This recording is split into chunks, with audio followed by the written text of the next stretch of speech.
I'm making a main course tonight with smoky, garlicky, rich, meaty aromas. We tend to think of rosé as something that's eaten on the patio with vegetables, but this is aged for a year and it'll go beautifully with my main course.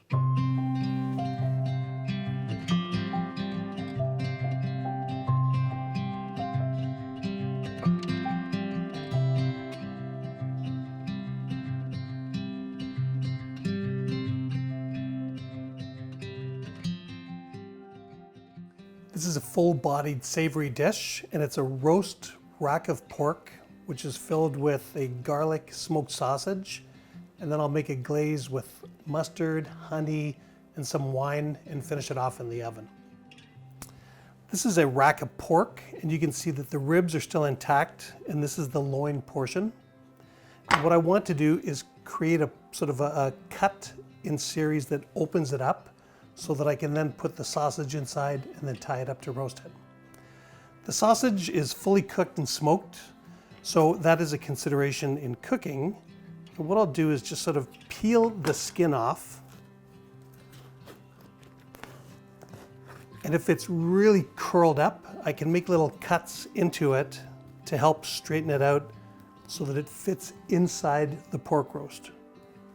You can buy this at the same butcher shop where you buy the pork roast, and it's usually homemade and very good quality. If you can see the eye here, I'm going to cut into it and then essentially butterfly it open to create almost a wrapper for that sausage. So down to the bottom, and then from here open it further. Take your time and try not to cut through the meat. However, if you do, don't worry, it's not the end of the world. If I didn't have the prepared sausage going in as my stuffing, I would season this maybe with some mustard, certainly salt and pepper, but this is full flavored and salty already, so I don't choose to put salt in this portion. This goes in, and if it's overhanging a little bit, I'll roll it up and then cut those pieces off and put them underneath the roast as it cooks. But I simply pull this together,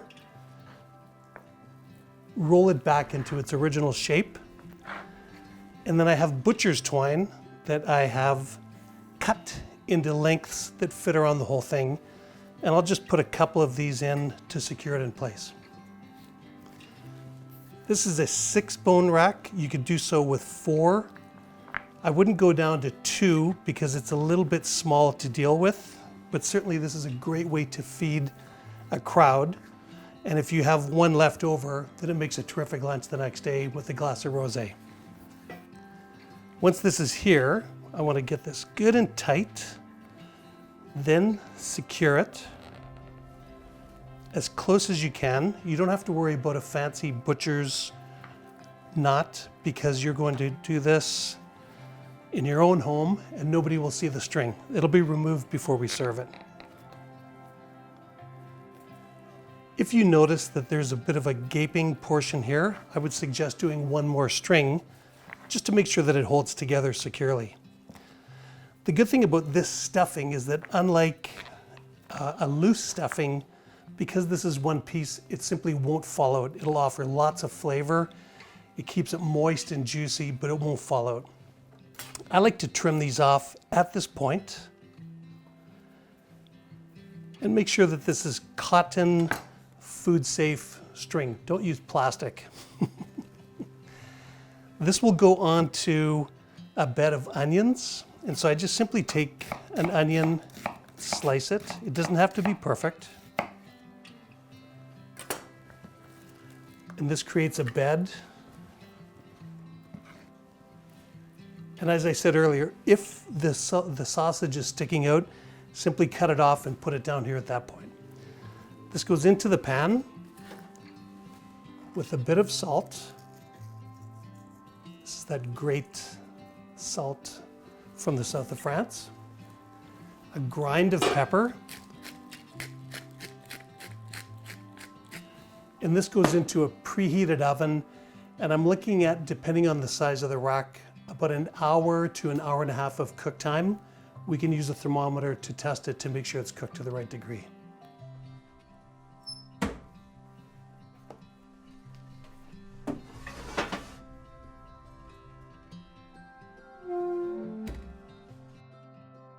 Now, the sauce for the pork is a simple honey mustard glaze, and we'll prepare that as soon as it goes into the oven.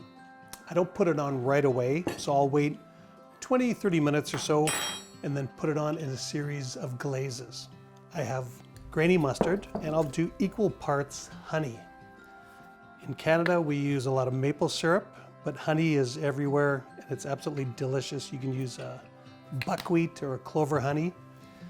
Blend this together, and then to this, I'll add some fresh thyme leaves, a little bit of wine, a grind of pepper, and just blend this together. Now, this will be poured over the surface of the pork as it roasts in 3 series of bastes, and I want to try and use all of this on the pork as it cooks and absorbs in.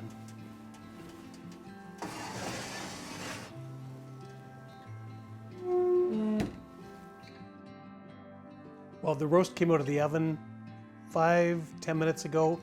I don't want to carve it the minute it comes out because I want it to settle in. If I cut it right away, the juices will run out, so I want it to rest at least 5 up to 10 minutes. Of course, I'll have my accompaniments to go with it, and I simply cut in between the bones, and then once I've done that, I'll remove that string. You can see that it's got that perfect round shape. It's got a beautiful glaze. The meat itself is going to take on the perfume of that smoke, the garlic, and the spices in there. And it really shows off beautifully against this rosé.